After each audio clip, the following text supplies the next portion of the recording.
बीमारी से चल बसे थे और माँ दिन रात दूसरों के खेतों में काम कर किसी तरह 2 वक्त की रोटी जुटाती थी। उस साल गांव में बारिश नहीं हुई, खेत सूख गए, कुएं खाली हो गए और लोग शहर की ओर पलायन करने लगे। मीना की माँ ने भी सोचा कि अब गांव छोड़ना पड़ेगा, लेकिन मीना ने माँ का हाथ थामकर कहा, माँ एक बार खेत में फिर से मेहनत करके देखो, शायद कोई चमत्कार हो जाए। अध्याय 2 पुराने कुएं की पुकार। मीना हर सुबह सूरज उगने से पहले उठती और अपने खेतों की ओर जाती। बहुत समय पहले की बात एक दिन है। उसे पुराने पीपल के पेड़ के नीचे मिट्टी में कुछ चमकता हुआ दिखाई दिया। उसने मिट्टी हटाई तो वहाँ एक मटका निकला, सुंदर नक्काशीदार लेकिन टूटा फूटा सा। दिन रात का जैसे ही मीना ने उस मटके को उठाया, एक धीमी आवाज आई, धन्यवाद मीना, तुमने मुझे फिर से उजाले में लाया। मैं हूँ जादुई मटका जो ईमानदार लोगों की मदद करता है। मीना घबरा गई, लेकिन मटका बोला, डर मत, मैं तेरी ईमानदारी और मेहनत से प्रसन्न हूँ। अगर तू अपने मन में कोई लालच न लाए तो मैं तेरी मदद कर सकता हूँ। अध्याय 3 था कि जहाँ बीज बोए थे वहाँ नन्हे नन्हे पौधे उगाए हैं, बिना पानी के। माँ ने कहा, ये तो कोई चमत्कार है। मीना ने मटके को धन्यवाद कहा, लेकिन उसने माँ को कुछ नहीं बताया। अध्याय 4 गाँव वालों का संदेह। धीरे धीरे मीना के खेत लहलहाने लगे। गांव के लोग हैरान थे कि जहां सबका अनाज सूख गया, वहां मीना के खेत हरे कैसे हो गया। कुछ लोग कहने लगे कि वो कोई जादू टोना करती है। कुछ जलने लगे। गांव का सरपंच रामजी लाल बोला, ऐसे तो ये लड़की पूरे गांव का अनाज छीन लेगी, हमें पता लगाना होगा इसका राज। रामजी लाल ने अपने आदमी भेजे कि मीना का पीछा करें। अध्याय 5 ईमानदारी की कसौटी। एक रात मीना जब मटके से बात कर रही थी तो सरपंच के आदमी झाड़ियों में छिपकर सब सुन रहे थे। अगली सुबह उन्होंने मटका चुरा लिया, लेकिन जैसे ही उन्होंने मटका खोला, मटका गरजने लगा, तुमने ईमानदार का साथ नहीं दिया, लालच किया है, अब भुगतो। अगले ही दिन सरपंच के खेतों में आग लग गई और उसका घर गिर गया। गाँव वाले डर गए और सरपंच ने अपनी गलती मानी। उसने मटका मीना को लौटा दिया और पूरे गाँव के सामने माफी मांगी। अध्याय 6 पूरे गांव की भलाई। मीना ने मटके से कहा, अगर तू वाकई मेरी मदद करना चाहता है तो पूरे गांव की मदद कर। मटका बोला, तूने यह बात कहकर साबित किया है कि तू स्वार्थी नहीं है। अब मैं पूरे गांव को आशीर्वाद दूंगा। अगले दिन गांव में बारिश हुई, कुएं भर गए और खेतों में हरियाली लौट आई। गांव में फिर से रौनक छा गई। अध्याय 7 अंतिम संदेश। वर्षों बीत गए, मीना बड़ी हो गई और गांव की सबसे पहली महिला कृषि वैज्ञानिक बनी। उसने गांव के बच्चों को विज्ञान और नैतिकता सिखाई, ईमानदारी, मेहनत और विश्वास की ताकत।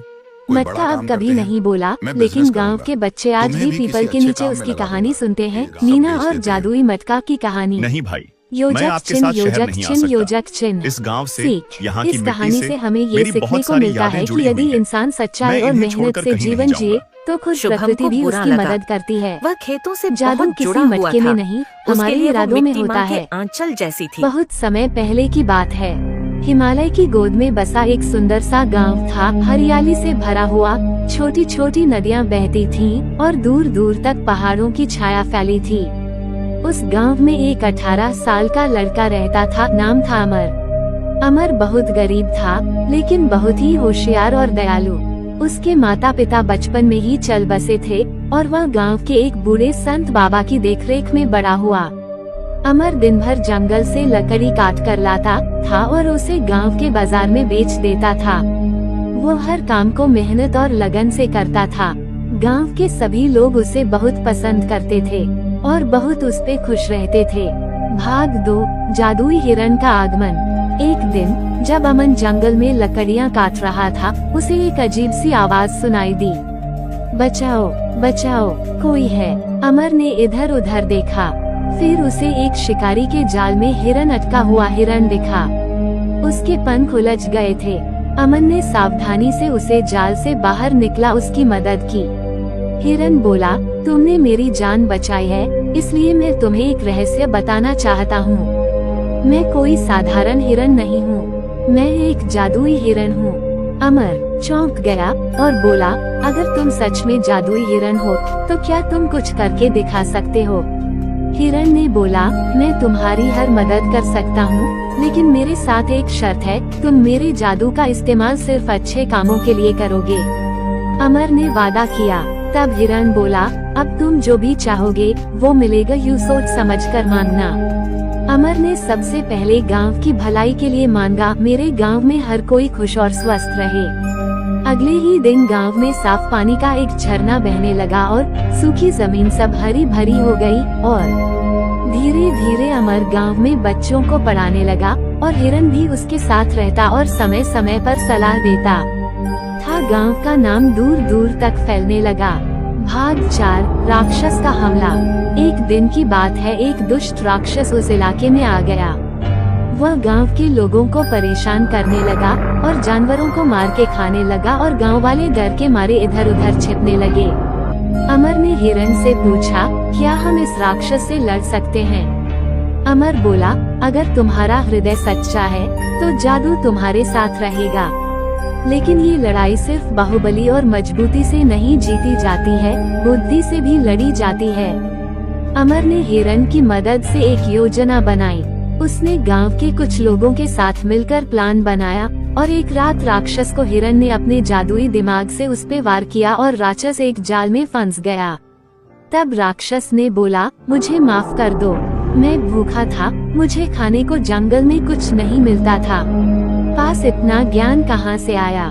उसी गांव के राजा ने अपने मंत्रियों से निमंत्रण भेजा और अमर की बुद्धिमानी के बारे में पता लगवाया और उसने अर्जुन को दरबार में बुलाया और 3 मुश्किल सवाल पूछे।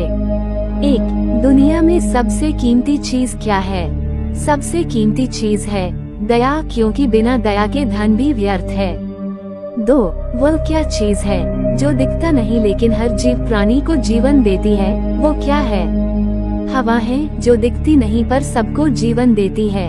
3. तुम्हारे पास इतना ज्ञान कहाँ से आया?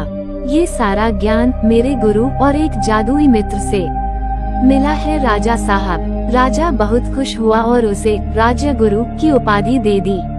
अमर ने राज्य में स्कूल खोले, गरीबों की मदद की और हमेशा अपने हिरण के साथ परोपकार करता रहा। कुछ वर्षों बाद हिरण वृद्ध हो गया। उसने अमर से कहा, अब मेरी यात्रा समाप्त हो रही है, लेकिन याद रखना, जादू सबसे पहले इंसान के दिल में होता है। सच्चाई, दया और ज्ञान यही असली शक्ति है। हिरण गायब हो गया और उसके पीछे एक सुनहरी पंखुड़ी छोड़ गया जो हमेशा अमर के पास रहती थी। अमर जीवन भर बच्चों को शिक्षा देता रहा और एक आदर्श नेता बन गया। शिक्षा, ये कहानी हमें सिखाती है कि बुद्धिमत्ता, दया और सच्चाई से हम किसी भी समस्या का समाधान कर सकते हैं और असली जादू हमारे अच्छे कर्मों में होता है। ठंड की मार, एक गरीब की कहानी। सर्दियों की ठंडी रातें अमीरों के लिए गर्म कंबलों और हीटरों के साथ आरामदायक हो सकती हैं, लेकिन गरीबों के लिए ये किसी श्राप से कम नहीं होती।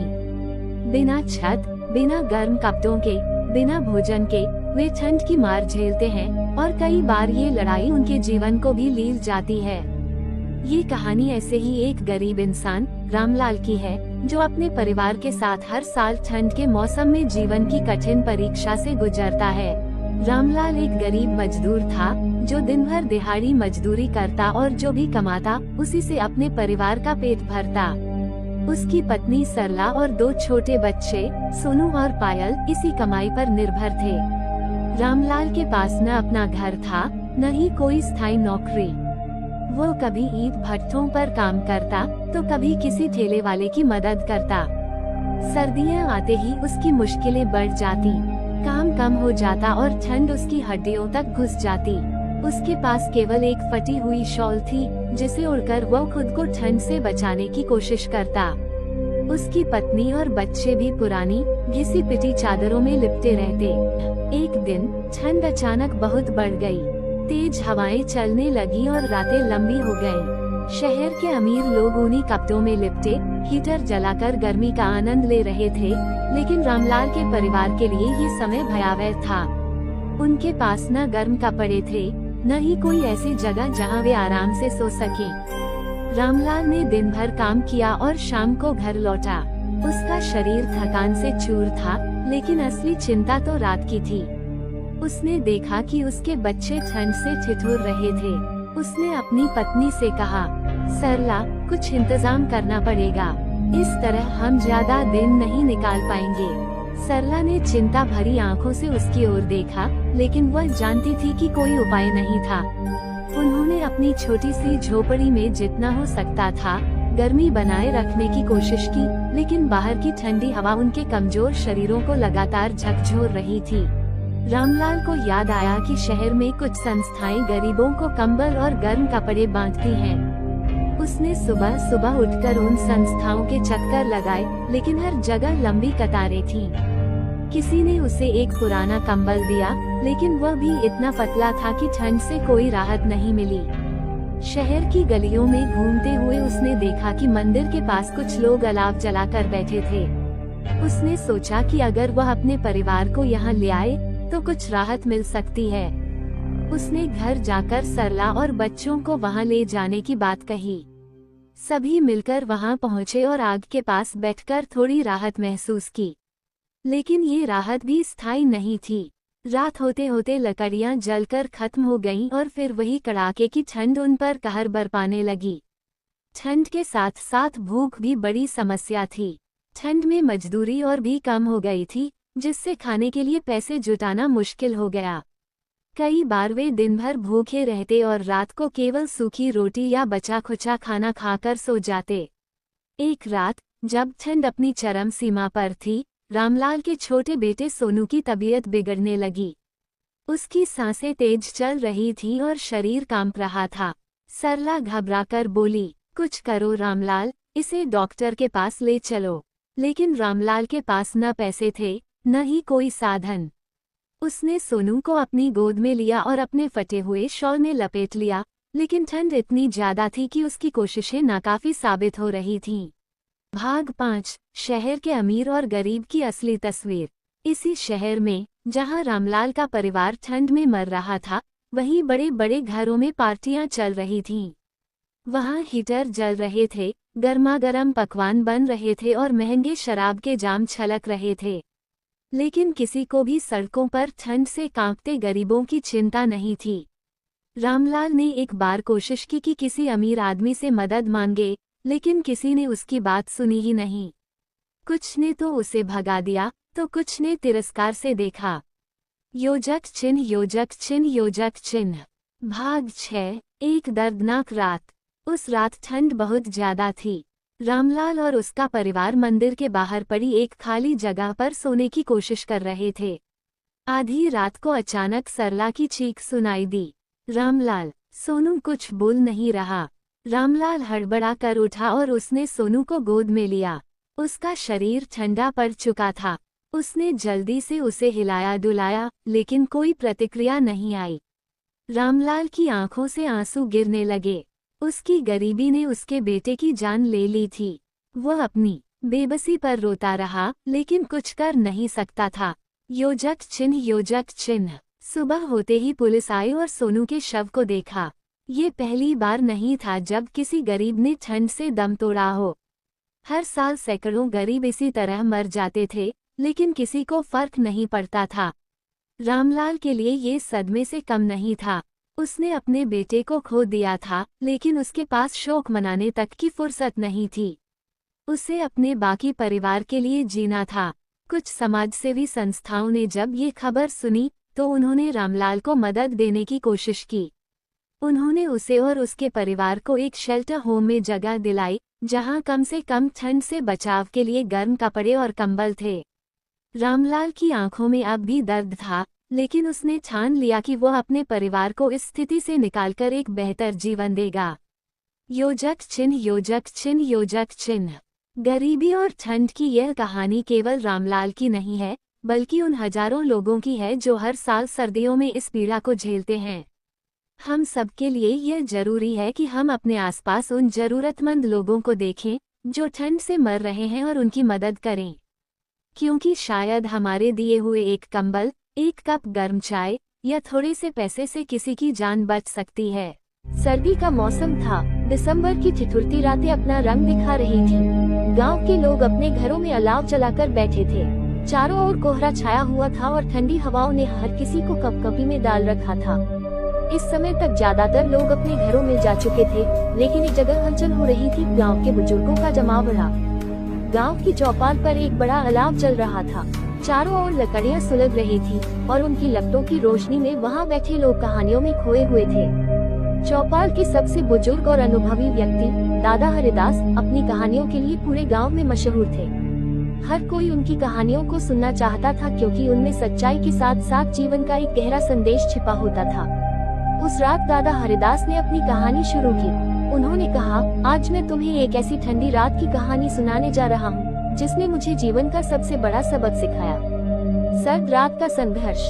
ये कहानी तब की है जब दादा हरिदास खुद एक युवा किसान थे। वह अपने परिवार के साथ एक छोटे से गांव में रहते थे। उनकी पत्नी कमला और 3 छोटे बच्चे थे। उनकी जिंदगी खेती बाड़ी पर निर्भर थी, लेकिन उस साल फसल अच्छी नहीं हुई थी। ठंड का मौसम उनकी परेशानी और बढ़ा रहा था। एक दिन जब ठंड अपने चरम पर थी, हरिदास ने सोचा कि जंगल से लकड़ी काट कर लाना जरूरी है, वरना ठंड से परिवार का जीना मुश्किल हो जाएगा। सुबह सुबह वह कुल्हाड़ी लेकर जंगल की ओर निकल पड़े। कोहरा इतना घना था कि सामने का रास्ता तक नजर नहीं आ रहा था। हरिदास ने अपनी चादर कसकर लपेट ली और ठंड से लड़ते हुए आगे बढ़े। जंगल पहुंचने में उन्हें काफी समय लग गया।